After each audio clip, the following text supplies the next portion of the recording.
আজকে হাসান হুসাইন মা মা বলে কান্দার কয় মা খানা দাও, একটু খানা দিতে পারি না গো বাবা।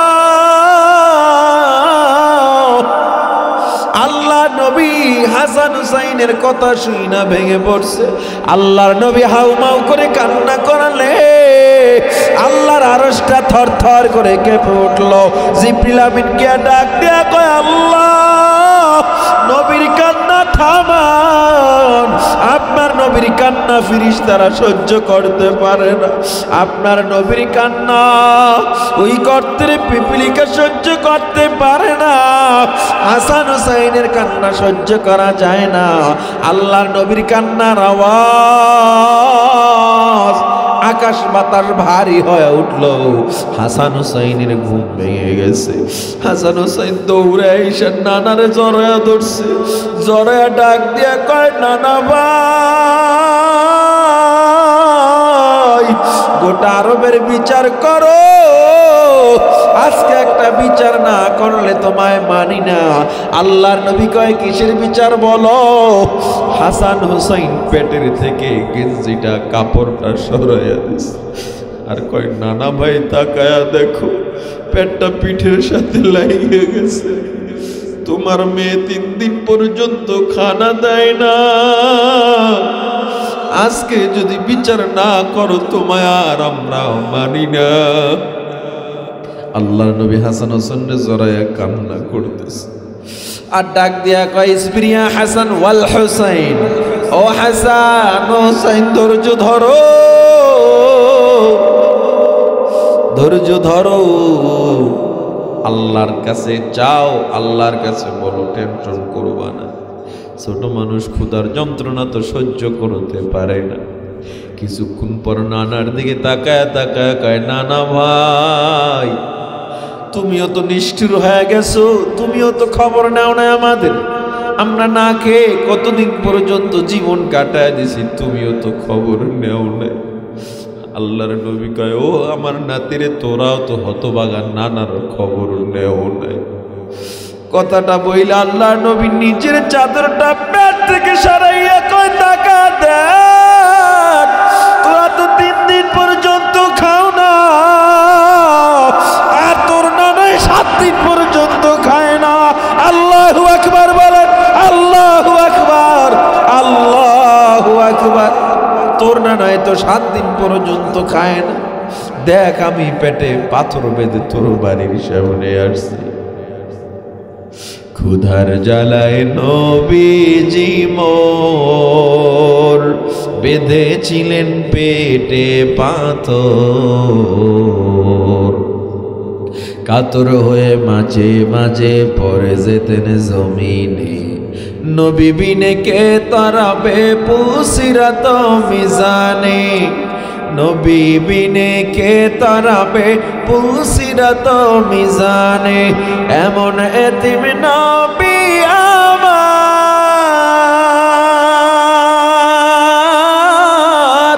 পিতা মাতা নাই যে তাহার, তারপরেও কত মারা মারলো তাকে দুশ্মনে। নবী বিনে কে তারাবে পুসিরাত মিজানে। এমন একজন নবী আমরা পাইলাম, এমন একজন মায়ার নবী পাইলাম, যেই নবী জীবনটাকে আল্লাহর জন্য, নবীর যে উম্মতের জন্য জীবনটারে গরিবী হালতে কাটায় দিছে। ও পীরের মুরিদ, ও আল্লাহর বান্দা, ও চরমনাই, ও সারসিনা, ও ভিন্ন ভিন্ন দলের মানুষ, একটা জিনিস মনে রাখবা, আমরা যে যেই দলের হই না কেন, নেতা আমাদের, নবী আমাদের একজন, আল্লাহ আমাদের একজন। ও ভিন্ন ভিন্ন দলের মানুষ, ওই কবরে গিয়া দলের পরিচয় চলবে না, একটাই পরিচয়, আমি মুসলমান। মুসলমান যদি হও, আমল যদি করো জান্নাতে যাও, আমল যদি না করো জাহান্নামে চলে যাও। 4টা গুণ যদি তোমার আমার মধ্যে থাকে, আল্লাহ জান্নাত দিয়ে দিবেন। কে কোন দল করে কোনো ভেদাভেদ নাই, দলমত নির্বিশেষে একসাথে আল্লাহরে মানতে হবে, নবীকে মানতে হবে, কোনো ভেদাভেদ রাখা যাবে না। কারা কারা রাজি আছেন এই 4টা গুণ আজীবন পালন করবেন, গলায় ছুরি আসলেও গুনাহ করব না। কে কে ওয়াদা করবেন? আল্লাহকে হাত দুইটা দেখা দেন, নারায়ে তাকবীর। আল্লাহ তাকা দেখেন, আপনার গোলামগুলো ওয়াদা করতেছে আর গুনাহ করবে না, আর নামাজ ছাড়বে না। আয় আল্লাহ, সকলের ওয়াদার উপরে অটল থাকার তৌফিক দেন। আল্লাহ বলেন, সব মানুষ জাহান্নামী, ধ্বংস, ক্ষতিগ্রস্ত। সব মানুষগুলো জাহান্নামে যাবে, সব মানুষ। তবে কিছু মানুষ জাহান্নামে যাবে না। এই কিছু মানুষ কার? আল্লাহ কয়, যার মধ্যে 4 গুণ থাকবে। কয় গুণ? জোরে জবাব দেন, কয় গুণ? 4 গুণ যেই বান্দার মধ্যে থাকবে, ওই বান্দা জাহান্নামে যাবে না। 1 নম্বরের গুণ, আল্লাযীনা আমানু, যারা ঈমানদার হবে। কি হবে? সূরা আসরের এই আলোচনা তাফসীরটা যদি জীবনে মনে রাখতে পারেন, একটা সূরাই আপনার জান্নাত পর্যন্ত নিয়ে যাবে। আল্লাহ বলেন, সময়ের শপথ, ইন্নাল ইনসানা লাফি খুসর, নিশ্চয়ই সব মানুষ ধ্বংস, সব মানুষগুলো জাহান্নামী। ইল্লা, তবে কিছু মানুষ জাহান্নামে যাবে না। কারা? আল্লাযীনা আমানু, 1 নম্বরে যাদের ঈমান আছে। কি আছে? ঈমান আমাদের আছে তো আলহামদুলিল্লাহ। আমরা আল্লাহকে এক মানি, আমরা রাসূলদের মানি, আমরা তাকদীরকে বিশ্বাস করি, পরকাল বিশ্বাস করি, মরণের পরে পুনরুত্থান বিশ্বাস করি। তাইলে আমাদের ঈমান আছে আলহামদুলিল্লাহ। আল্লাহকে ঈমান থাকলেই হবে না, আমল ছাড়া ঈমানের কোনো দাম নাই। এজন্য আল্লাহ বলেছে 1 নম্বরে ঈমান, 2 নম্বরে ওয়া আমিলুস সালিহাত। 2 নম্বরে আমল, ঈমান পাশাপাশি কি? এজন্য মুসলিমরা বিজয়ী হয় না, মুসলিমরা হেরে যায় বিভিন্ন কাজে বেঈমানদের কাছে। কেন? ঈমান আছে, ঈমান হবে না, আমল থাকতে হবে। শুধুমাত্র লাঠির জোর দিয়ে ইসলামের বিজয় হয় না। বিজয় যদি হয়, আমলের জোরও লাগবে, পাশাপাশি ঈমানের জোরও লাগবে। ঠিক কিনা জোরে বলে?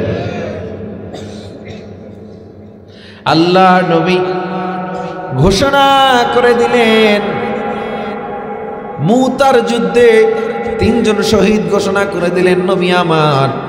3 জনকে সেনা প্রধান বানাইলেন। তাদের ঈমানের অবস্থা দেখেন। আল্লাহ নবী প্রথমে ঘোষণা করলেন, আল্লাহর নবীর পাল্লক পুত্র যায়েদ শহীদ হয়ে যাবে মুতার যুদ্ধে। ও মুসলমানের দল, আল্লাহর গোলাম,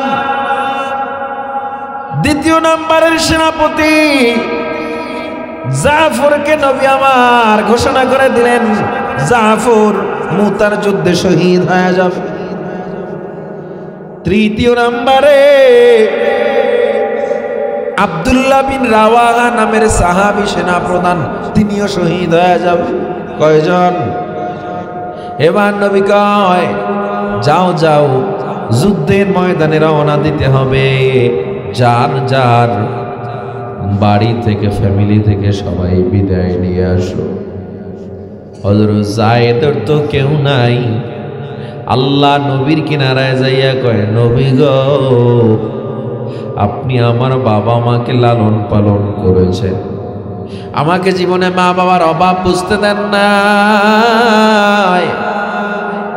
আপনি আমাকে বিদায় দিয়া দেন। আমার দুনিয়ায় তো আপন বলতে আর কেউ নাই। নবী যায়েদকে বিদায় দিয়া দিলেন। জাফর তার বিবির কাছে গিয়া কয়, বিবি গো, বিদায় দাও। 2টা ছোট ছোট বাচ্চা, ছেলে বাচ্চা, বাবার কিনারায় যায় কান্না করে আর কয়, বাবা গো, তুমি কিসের বিদায় চাও? জাফর বলে, সন্তান, আল্লাহর নবীর মোবারক জামান থেকে আমি শহীদ, এই নামটা ঘোষণা হয়ে গেছে, আমাকে বিদায় দাও। ছোট বাচ্চা দুইটা বাবার হাঁটু জড়ায় ধরছেন, না বাবা তুমি কোথাও যেতে পারবে না। জাফরের বিবি ডাক দিয়া কয়, আল্লাহ, আমার স্বামীকে তুমি গাজী হিসাবে কবুল করিও। জাফর জিনিসটা মেনে নিতে পারে নাই, বিবির কাছে গিয়া ডাক দিয়া কয়, ও বিবি গো, খবরদার এই শব্দটা মুখে আর দ্বিতীয়বার উচ্চারণ করবা না। কেন উচ্চারণ করব না? জাফর বলে, আল্লাহর নবী আমাকে শহীদ ঘোষণা করেছে, আমি শহীদ হতে চাই, গাজী হতে চাই না। কেমন ঈমান? এটা কেমনে হয়? এটা আমলের মাধ্যমে হয়। কিসের দ্বারা হয়? ইমানদারের তো অভাব নাই, নামাজ পড়ে না তাও ইমানদার, কারণ আল্লাহরে বিশ্বাস করে, নবীরে মানে ইমানদার। কিন্তু কয়জন ইমানদার আছে যে ইমানদাররা ঠান্ডার মধ্যে উযু বানাইয়া নামাজের মুসাল্লায় দাঁড়ায় যায়? কয়জন ইমানদার আছে পাশের বাড়ির খবর নেই? কয়জন ইমানদার আছে নিজের জমির মধ্যে অন্যের আলকাইটা না ঢুকাইয়ার পরে ফসল ফলায়? ইমানদার। তৃতীয় নাম্বার আব্দুল্লাহ বিন রাওয়াহা, বিদায় নিতে গেছে, কেবল একদিন হইছে বিয়ে করছে। কয়দিন? বাসর ঘর হইছে, এখনো কেউ কাউকে চিনে না। আব্দুল্লাহ বিন রাওয়াহা বিবির কিনারায় গিয়া ডাক দেয়া কয়, বিবি রে, বিদায় দাও। বিবি ডাক দিয়া কয়, স্বামী গো, কিসের বিদায়? আল্লাহ নবী আমাকে মুতার যুদ্ধের সেনাপতি শহীদ হিসাবে ঘোষণা করছে। বিবি ডাক দিয়া কয়, স্বামী গো, এখনো তো একটা বার ভালো করে চেহারাটাও দেখতে পারিনি, একবার ভিতরে আসেন, ঘরে একটু কথা বলি। আব্দুল্লাহ বিন রাওয়াহা ডাক দিয়া কয়, না না ও বিবি, না না, ঘরে গেলে তোমার জন্য আবার যদি মোহাম্মত বেড়ে যায়, যুদ্ধে যাওয়ায় আমার লেট হয়ে যাবে, আমি ঘরে যাব না। ও বিবি, আমায় তাড়াতাড়ি বিদায় দাও। জোরে কান আল্লাহু আকবার। যুদ্ধে গিয়ে সবাই শহীদ হয়ে গেছে। হাদিসের এই ঘটনাটা দিয়া ইমানদারের, আমলওয়ালা ইমানদারের জ্বলন্ত এক দৃষ্টান্ত আল্লাহ নবী বুঝায় গেছে। এজন্য ইমান আছে, আমল নাই, বহু বক্তা ধরা খেয়ে যাবে, বহু পীর ধরা খেয়ে যাবে, বহু আলেম ধরা খেয়ে যাবে, বহু শাইখুল হাদিস ধরা খেয়ে যাবে। কেন? আমি আলেমগিরি আল্লাহর কাছে দেখাইয়া ছাড় পাবো না, আমি বক্তা এই কথা বলে আল্লাহর কাছে ছাড় পাবো না, আমি নবী রাসূল এটাও যদি বলি আমল না কইরা আল্লাহ ছাড় দিবে? আমল ছাড়া কোনো দাম নাই। বহু মূর্খ জান্নাতে যাবে, মুক্তাদি জান্নাতে যাবে, ইমাম জাহান্নামে যাইব। কেন? মুক্তাদি নির্ভেজাল নামাজে দাঁড়াইছে, ইমাম সাহেবের ভিতরে ভেজাল ছিল, এই দোষ মুক্তাদির না। ইমাম সাহেব ইমাম আল্লাহর কাছে গিয়ে যদি বলে, আল্লাহ আমি ইমাম ছিলাম, হাজার হাজার মানুষ আমার পেছনে নামাজ আদায় করেছে, আল্লাহ সাথে সাথে মাফ করে দিব নাকি? হ্যাঁ, আল্লাহ বলবেন ফাতু বিআমাল, আমল লইয়া, এছাড়া কথা নাই আমার সাথে। আমি আপনাকে যত তাহাজ্জুদের বয়ান করে যাই, যত বড় বড় লেকচার দিয়া যাই, ঘরে গিয়ে আমি নামাজ পড়লাম না, আমার মতো আলেমকে আল্লাহর নবী বলেন সবার আগে আল্লাহ জাহান্নামে দিবেন। আমি বড় পীর হইলাম, মুরিদ বানাইলাম, অথচ আমার মধ্যে ভণ্ডামি কেউ জানে না। কে জানে? আল্লাহ কয়, বান্দা, তোর আমল না থাকলে আমি আল্লাহর দরবারে কোনো মাপ পাবি না। শুধু ঈমান আর আমল থাকলেই হয় না। আল্লাহ বলেন ওয়াতাওয়াসাউ বিল হক, ঈমান আছে, আমল আছে, আরো একটা গুণ লাগবে, সত্য প্রচার। কি জোরে বলেন? হক কথা। ইমাম ইমামতি করে, হক কথা কয় না কয় চাকরি যাইব কইলে হক কথা বক্তাগিরি করে হক কথা কয় না কেন? দাওয়াত কমে যাবে, প্রশাসন ঝামেলা করবে, এজন্য হক কথা বলে না। আছে না নাই? কি হবে?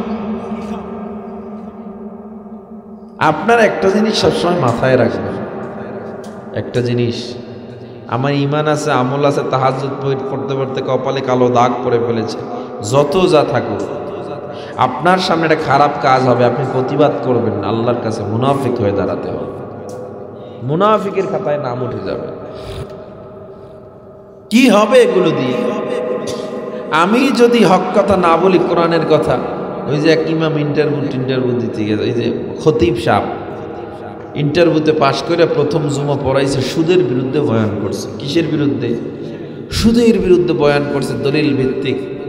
নামাজের পরে সভাপতি সাহেব হাতটা ধরে ইমাম সাহেবকে রুমের ভিতরে নিয়ে গেছে, গিয়া কয়, ইমাম সাহেব, আমি কি অপরাধটা করলাম যে আপনি পুরা 1.5 ঘন্টা আমার বিরুদ্ধে ওয়াজ করলেন? কয়, না তো। কি না তো? আমি যেমনে যেমনে সুদ খেয়ে আপনি সেই পয়েন্টে কথা কইছি, আপনার কে শুনাইছে এই কথা? ইমাম সাহেব কয়, আমার কেউ শুনায় না, আমি সুদের বিরুদ্ধে বয়ান করছি। ইমাম সাহেব পরের সপ্তাহে ঘুষের বিরুদ্ধে, সুদের বিরুদ্ধে আর কইবে না, তাহলে সভাপতির গায়ে পড়ে, ঘুষের বিরুদ্ধে শুরু করছে। এবার বয়ান টয়ান শেষ, সেক্রেটারি সাহেব ইমাম সাহেবের হাত ধরে লয়ে গেছে, নিয়া কয়, ইমাম সাহেব, আমি যে সরকারি চাকরি করি, ঘুষ টুস খাই, আপনার কইছে কেন? কারণ আমার তো কেউ কয় না, আমি যেমনে খাই, আপনি হেমনে কইছেন।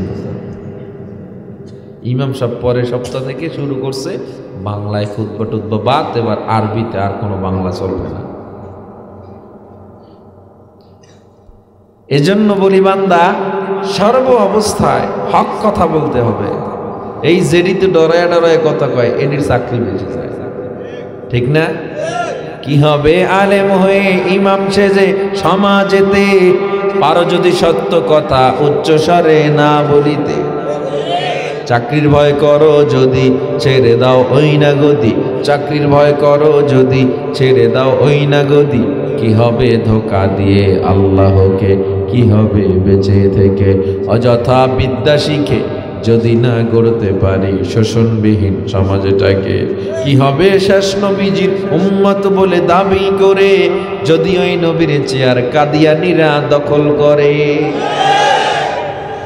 আপনি ইমানদার দাবি করছেন, আপনি হক কথা কন না, কাদিয়ানী মুসলিম না কাফের? এই কথা যারা বলবে না তারাও কাফের, কাদিয়ানীকে যারা কাফের মানবে না তারাও কি কাফের? আপনি এ ব্যাপারে মাথাই ঘামাইলেন না, চুপচাপ হ্যাঁ মতো হেরা কইরা যাগা। আল্লাহ কয়, ওয়াতাওয়াসাউ বিল হকের গুণ তোর মধ্যে নাই, আর এই 4 গুণের 1 গুণ না থাকলেই সে জাহান্নাম।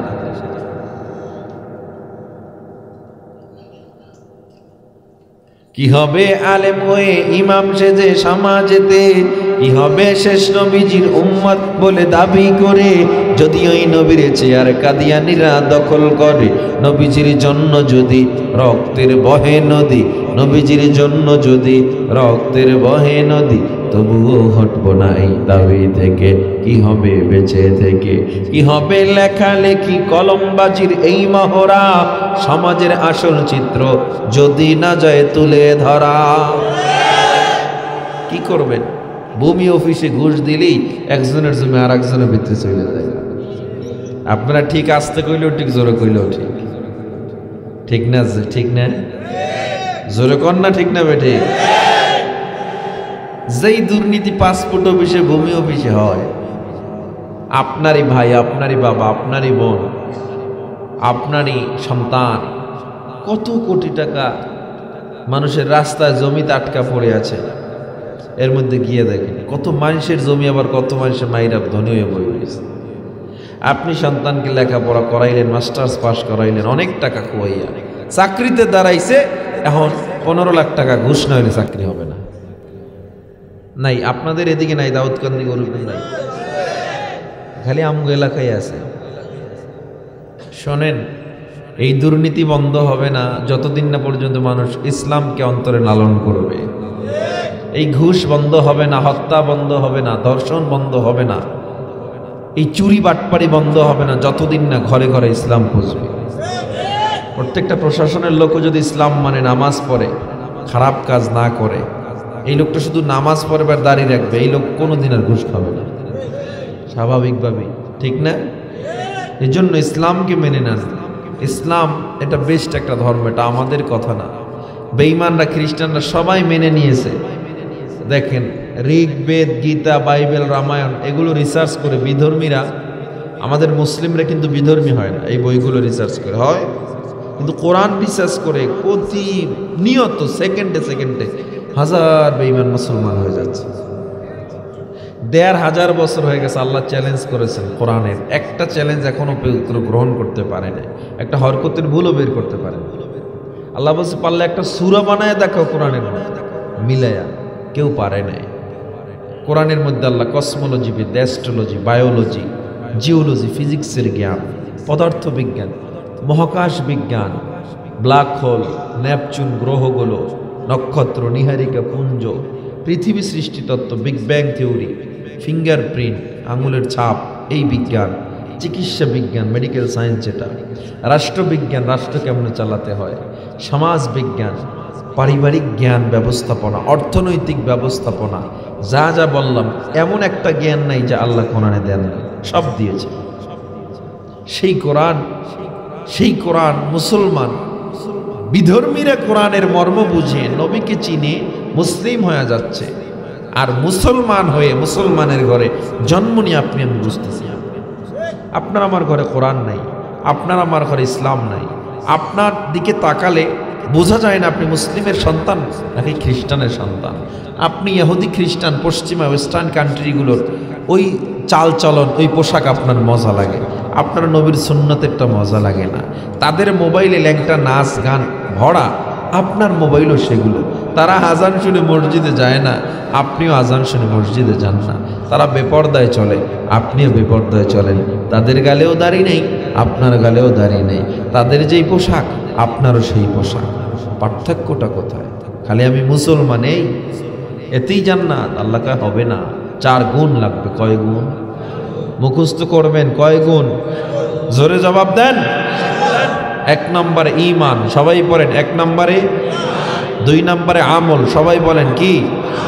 1 নম্বরে, 2 নম্বরে, 1 নম্বরে, 2 নম্বরে, 3 নম্বরে হক কথা প্রচার করা, সত্য প্রচারের উপদেশ দেওয়া। হক কথা, কি কথা? সব জায়গায় হক কথা বলবেন, আল্লাহকে ছাড়া কাউকে ভয় করবেন না। নেতা আর খেতা এগুলোর টাইম নাই, আল্লাহকে ভয় করি। মরণ যদি হয়, আল্লাহ লিখে থাকে মরণ আমার সেখানেই হবে। আমাকে সারা দিন ভয় দেখায় লাভ নাই, কারণ মৃত্যু, আমার মৃত্যু লিখে রাখার এই টোটাল পাওয়ার কার হাতে? তাইলে আপনি মানুষকে কেন মানুষের গোলামি করতেছেন? চামচামি কেন মানুষের করবেন? আল্লাহকে ভয় করবেন, মানুষকে, বড়দের সম্মান করবেন, ছোটদের স্নেহ করবেন, উগ্রতামি দেখাবেন না, বেয়াদবি করবেন না, কিন্তু ভয়ও পাবেন না। এটা মানুষকে সম্মান করা মানে কি ভয় করা? না, সম্মান আপনি করবেন, কিন্তু ভয় করবেন কাকে? আপনার সামনে আপনার স্ত্রী বেপর্দা, আপনি চাচ্ছেন সে পর্দায় থাকবে, স্ত্রী বেপর্দায় থাকবে। তোর মতো স্ত্রী আমার দরকার নেই, আল্লাহকে বেজার কইরা। এটাই ঈমান। সন্তান একটা কয়, বাপে আর একটা কয়। সন্তান চায় অনইসলামিক কর্মকাণ্ড করতে, বাবাই কয় তুই যদি অনইসলামিক কর্মকাণ্ড করো আমি তোকে ঘরে রাখবো না, খানাও দিব না।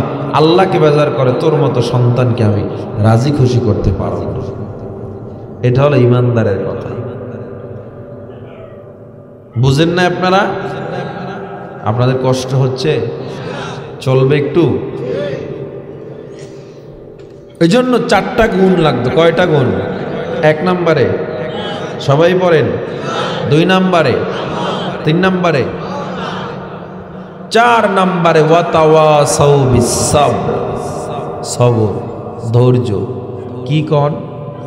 ধৈর্য ধারণের উপদেশ দিতে হবে।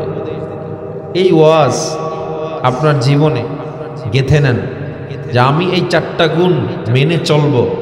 আল্লাহর নবীজির প্রিয় সাহাবী আব্দুল্লাহ ইবনে আব্বাস রাদিয়াল্লাহু তাআলা আনহু তাফসীর ইবনে কাসীরে বলেছেন, তাফসীর রুহুল মাআনিতে এসেছে, 4টা গুণ যার মধ্যে থাকবে বিনা হিসাবে জান্নাতে যাবে। ধৈর্য আছে আমাদের? কার কার আছে? হাত নামান, ডাহা মিথ্যে কথা। ধৈর্য কার কদ্দুর আছে আমরা জানি তো। দুইটার খানা বউ তিনটাই দিছে, এখন বউরে বোর মায়েরে বোর বাপরে একসাথে তালাক দিছে। কেমন ধৈর্য! লবণে কম হয়েছে কা তরকারিতে, যে বউরে ফিডায়। এমন বীর পাহলোয়ান আমাদের সমাজে নাই? গৌরীপুরে দাউদকান্দিতে নাই? আরে নাই। আপনারা নিজেকে দোষ নিজেরা দিতেছেন। এই তোমরা পিছিয়ে যাও, যাও, তোমরা এমনি ডিস্টার্ব করতেছো, দেখে যাও।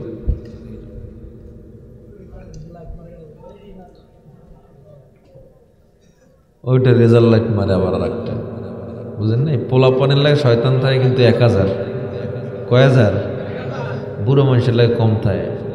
পোলাপানের কামই হইলো খালি বিড় বিড় বিড় বিড় করবে, শয়তানি করবে। আল্লাহ, বুঝা গেল ধৈর্য এমন একটা সম্পদ যার মধ্যে থাকবে আর এই বাকি 3টা গুণ সে জান্নাতে চলে যাবে। তাই ধৈর্যের বয়ান চিটাগাং করতেছিলাম, জিগাইলাম ধৈর্য আছে সবার? বলছে হ্যাঁ। অনেক মানুষ সবাই বলছে ধৈর্য আছে। পরে ধৈর্যের ব্যাখ্যা যখন করলাম, এরপর কয় কি আসলে আমাদের ধৈর্য নাই। এরপর বললাম তাইলে হাত উঠান, কার কার ধৈর্য আছে? কেউ আর উঠায় নাই, একজনে উঠেছে শক্ত করে। হে উড়াইছে। আমি বললাম আপনি উড়াইছেন কেন? দাড়ি টাড়ি নাই, নামাজও পড়ে না, দেখলেই বোঝা যায়। এতক্ষণ বুঝাইলাম ধৈর্য কি, আপনি এরপর উড়াইছেন? কয় হুজুর 25 বছর হয়েছে প্রেম খাইয়া, প্রেম করে শেখা খাইছি, এখনো বিয়ে করি নাই। কয় বছর? এই 25 বছর ধৈর্য ধরছে। এইটা কি ধৈর্য না? এখন আপনাদের কুমিল্লার কেউ যদি আইয়া কয় হুজুর আমি গত মাসে সুদের টাকা পাওয়ার কথা ছিল, দেওয়ার কথা ছিল, দেয় নাই, ওরে আমি কিছু কই নাই। এই মাসে দেওয়ার কথা, তাও আমি কিছু কই নাই, ধৈর্য ধরছি। এটা কি ধৈর্য না? মানে বিসমিল্লাহ বইলে মদ খায়, ঠিক না? ধৈর্য কাকে বলে শোনেন।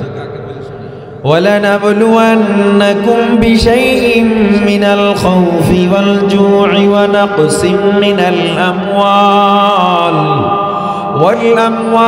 وَالْأَنفُسِ وَالثَّمَرَاتِ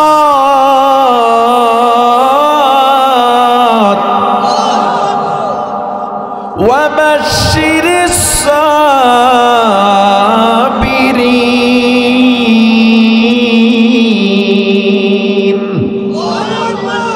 আল্লাহ বলে বান্দা ধৈর্য কাকে বলে জানো? ঘরে টাকা থাকবে না, পয়সা থাকবে না, গরিব হয়ে যাবা, ভয়ে থাকবা, ক্ষুধা থাকবে, এরপরেও যারা হারাম খায় না, ধৈর্য ধরে আল্লাহর উপরে ভরসা করে চলে, গ্রামীণ ব্যাংক থেকে সুদে টাকা নামায় না, ব্র্যাক ব্যাংক থেকে সুদে টাকা নামায় না, কিস্তিতে টাকা নামায় না, এনজিও থেকে কিস্তিতে টাকা নামায় না, সুদে টাকা নামায় না, ঘরের সমস্যা দারিদ্রতার পরও গুনাহ করে না, ধৈর্য ধরে আল্লাহর উপরে থাকে। মানুষ দাড়ি রাখার কারণে কত কটূক্তি করার পরেও দাড়ি কাটে নাই। আল্লাহ কয় ধৈর্য হলো এইটা, বুঝেন? এটার ব্যাপার আল্লাহ কয় ওয়াবাশশিরিস সাবিরিন, এমন ধৈর্যশীলদের সুসংবাদ দিয়ে দেন। আচ্ছা আমাকে একটু জবাব দেন, আপনার আমার একটু অভাব হলেই হারাম খেতে চলে যাই, আপনি আমি একটু বিপদে পড়লে আল্লাহকে ভুলে যাই, বিপদে পড়লেই বলে আল্লাহ কি আর কারো সন্তান দেখে না, আমারটাই পানিতে ফলাইয়া মারা লাগলো, বলে না? আমার দোকানে আগুন লাগছে, আল্লাহ কি আর কারো দোকানটা দেখে না? অথচ আল্লাহ বলে আমি তাকে বেশি বিপদ দেই যাকে বেশি ভালোবাসি। চিন্তা করেন। ও মুসলমান ইমানদার, সাহাবায়ে কেরামের চেয়ে বড় গরিব আমরা না। মসজিদে নববীতে নামাজ আদায় করে ফজরের পর সব সাহাবায়ে কেরাম সালাম ফিরাইয়া তাসবিহ তাহলিল পড়ে, কিন্তু তলা সালাম ফিরাইয়া বাড়ি চলে যায়। সাহাবায়ে কেরাম আল্লাহর নবীর কাছে গিয়া বিচার দিছে, ও নবী আমার, আপনার প্রিয় সাহাবী তলহা সালাম ফিরাইয়া বাড়ি যায়, তাসবিহ তাহলিল পড়ে না, জিনিসটা আমাদের কাছে ভালো লাগে না।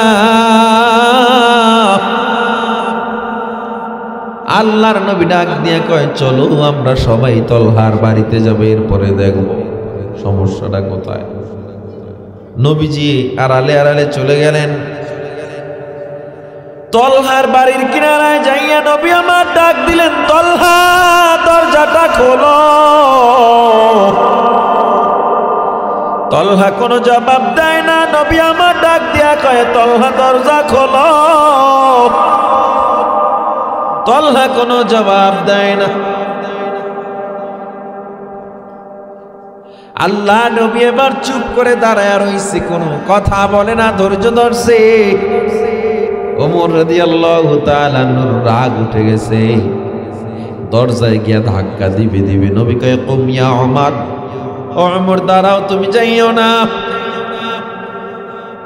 হযরত ওমর ডেকে বলে, নবী গো, আপনার মতো একটা মানুষ তলহার বাড়ির সামনে, এরপরেও তলহা দরজা খুলে না, এত বড় সাহস তলহারে কে দিয়েছে? আল্লাহ নবী কয়, ওমর মেজাজ গরম করবা না, ঠান্ডা রাখো। আমি নবী দাঁড়ায় আছি তলহার অপেক্ষায়।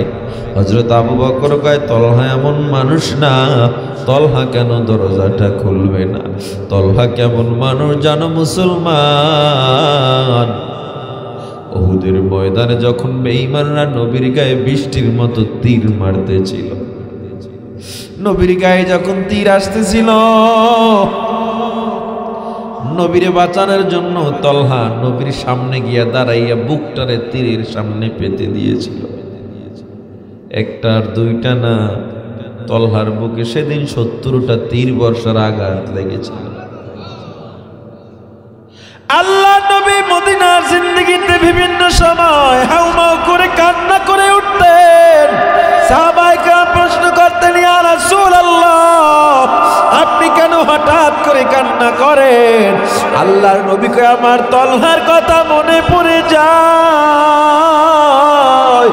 কারণ তলহা এমন একজন সাহাবা যার গায়ে 70টা তীর বর্ষার আঘাত লাগার পরেও তলহা আমাকে কাঁধে করিয়া ওই অবস্থায় উহুদ পাহাড়ের চূড়ায় উঠে গিয়েছিল। সেই তলহা আজকে দরজা খোলে না। নবী আমার কিছু কয়, অনেক টাইম হয়ে গেছে।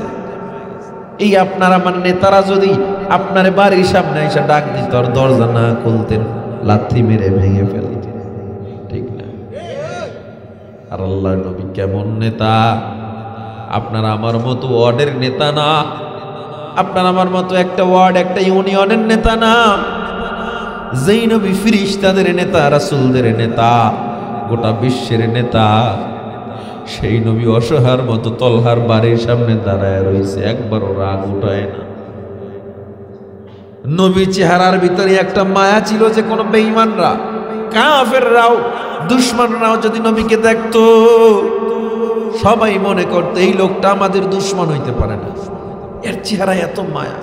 আমাদেরকে দেখেন, আল্লাহর নবীর প্রিয় সাহাবী হযরত জাবের থেকে হাদিসটা বর্ণনা করা হয়। সাহাবায়ে কেরাম সহ মসজিদে নববীর সামনে সবাই বসে আছে। পূর্ণিমার চাঁদের আলো, মাগরিব ইশারের পর মেঘের নিচে ছিল আলোটা। হঠাৎ মেঘটা সরে গেছে, আলোটা যখন পড়েছে, নবীর চেহারায় যখন পড়েছে, মনে হচ্ছিল টোটাল চাঁদের আলোটা নবীর চেহারায় টেনে নিয়ে আসছে। হযরত জাবের একবার নবীর চেহারার দিকে তাকায়, আর একবার আসমানের দিকে তাকায়। একবার নবীর চেহারার দিকে তাকায়, আর একবার ওই চাঁদের দিকে তাকায়। সাহাবায়ে কেরাম প্রশ্ন করলো, হে জাবের, কেন একবার নবীর চেহারার দিকে তাকাও, আর একবার কেন আসমানের চাঁদের দিকে তাকাও? হযরত জাবের কয়, ভাই, আমি দুইটা চাঁদ দেখতেছি। কয়টা চাঁদ? তাইলে আমাদেরকে বলো, দুইটা চাঁদের মধ্যে পার্থক্য কি? হযরত জাবের বলেন, ফি কমারিস সামাই নুকতা, আসমানের চাঁদের গায়ে দাগ দেখা যায়, আর জমিনের চাঁদের গায়ে কোনো দাগ দেখা যায় না। আল্লাহর নবীর গায়ে কোনো দাগ দেখা যায় না, চাঁদের গায়ে দাগ দেখা যায়। ও মুসলমান, হযরত তলহা হঠাৎ করে দরজা খুলছে। আল্লাহর নবী কয়, তাআল হানা ইয়া তলহা, এদিকে আয়। নবী রাগ করে নেয়। নবী জিজ্ঞেস করে, তলহা দরজা খুলল না কেন? তলহা দাঁড়ায় দাঁড়ায় থর থর করে কাঁপতেছে আর চোখ বেয়ে বেয়ে পানি পড়তেছে। আল্লাহ নবী কয়, তলহা কেন কাঁদো? তলহা কয়, নবী আপনার মতো একজন মানুষ আমার বাড়ির সামনে আসছে আর আমি কত বড় হতভাগা, আমি দরজাটা খুলতে পারিনি। আমার মতো আর খারাপ কে হবে? আল্লাহর নবীর কথাটা শুনিয়ে তলহারও কান্দে। তলহাকে নবী কয়, দরজা কেন খুললা না বলো? মসজিদে নববী থেকে কেন নামাজ পড়ে তাসবিহ তাহলিল না পড়ে তাড়াতাড়ি বাড়িতে চলে আসো? তলহা কয়, ও নবী বলাই কি খুব দরকার? বলে, হ্যাঁ শোনা দরকার আমার। তলহা কান্দের কয়, নবী গো, আপনার তলহা এত গরিব, ঘরে মাত্র 2টা কাপড় আমাদের স্বামী স্ত্রীর, 2টা কাপড়ে আমার বিবির সতর পরিপূর্ণ ঢাকা যায় না। এজন্য ঘরের মধ্যে একটা গর্ত বানাইয়া সেখানে আমরা নামাজ আদায় করি। আমি মসজিদে নববীতে যখন নামাজে চলে যাই, সালাম ফিরে আমি দ্রুত বাড়িতে চলে যাই, কারণ আমি দ্রুত না গেলে আমার বিবির নামাজ কাজা হয়ে যাবে। এই জন্য আমি ওই গর্তের মধ্যে ঢুকে যাই, আমার বিবিরে আমার বাকি কাপড়টা দেই, সতর ঢেকে আমার বিবির নামাজ আদায় করে। ও নবী আমার, আল্লাহর নবী তলহারে টান দিয়া নিজের বুকে জড়াইয়া নিছে। আল্লাহর নবী শাহাদাত আঙ্গুলটা আসমানের দিকে উঠাইয়া আল্লাহর নবী ডাক দিয়া কয়, ও তলহা, ওই আল্লাহর কসম, যে আল্লাহর হাতে আমার জান, আমি তোমাকে ছাড়া জান্নাতে ঢুকতে পারি না। আপনার আমার চিন্তা কোথায়? এর চেয়ে বড় গরিব হয়ে গেছে আমরা, অথচ বিপদে পড়লে আল্লাহরে ডাকি না, ধৈর্য ধারণ করতে পারি না।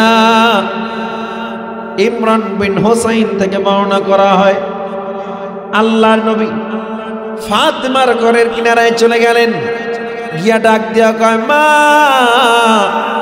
দরজাটা খোল, আমি তোর বাবা, বহুদিন হয় তোরে আমি দেখি না।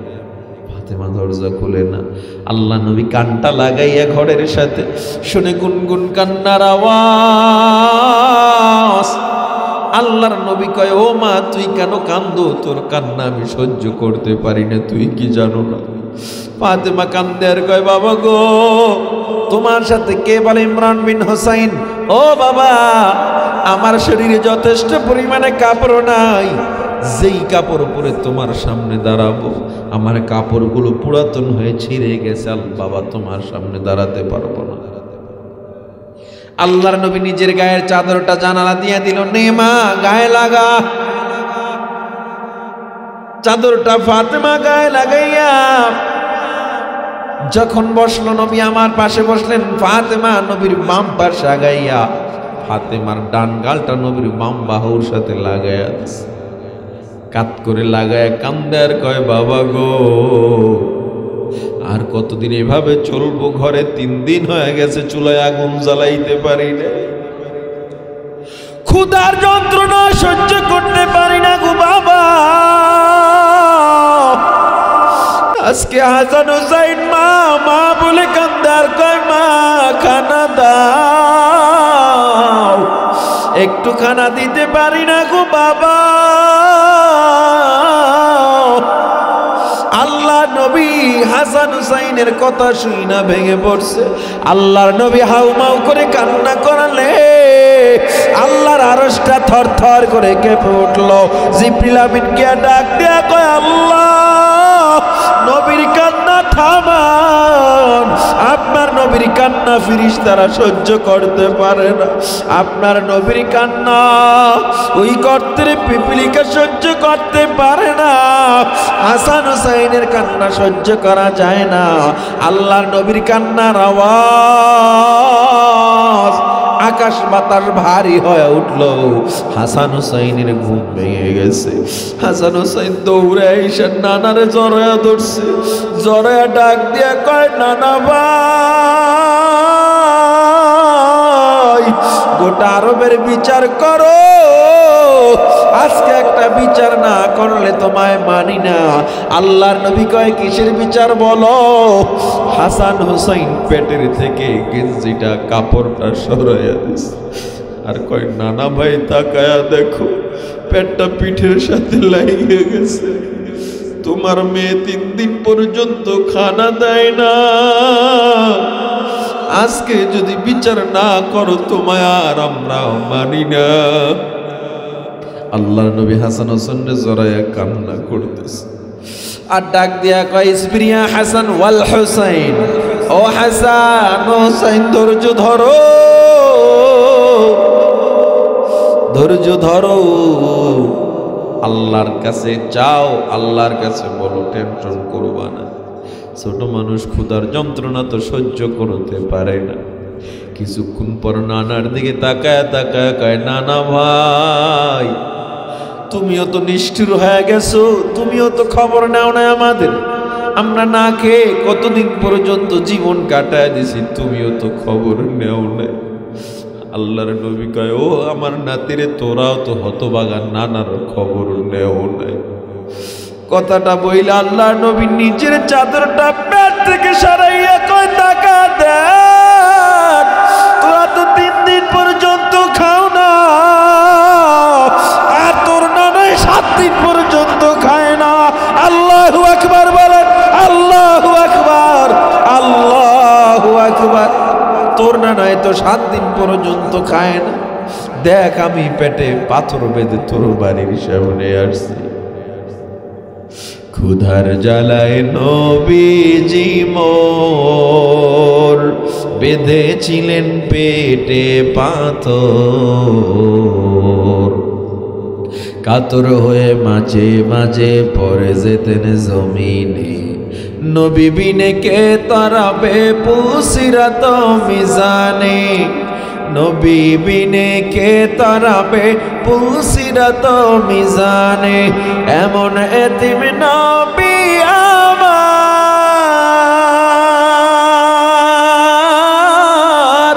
পিতা মাতা নাই যে তাহার,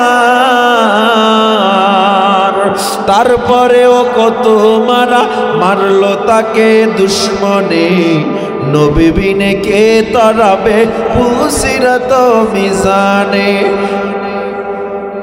এমন একজন নবী আমরা পাইলাম, এমন একজন মায়ার নবী পাইলাম, যেই নবী জীবনটাকে আল্লাহর জন্য, নবীর যে উম্মতের জন্য জীবনটারে গরিবী হালতে কাটায় দিছে।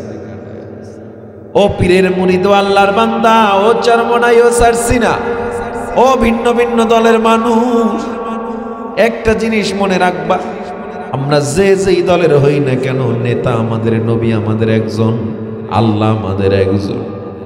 ও ভিন্ন ভিন্ন দলের মানুষ, ওই কবরে গিয়া দলের পরিচয় চলবে না, একটাই পরিচয়, আমি মুসলমান।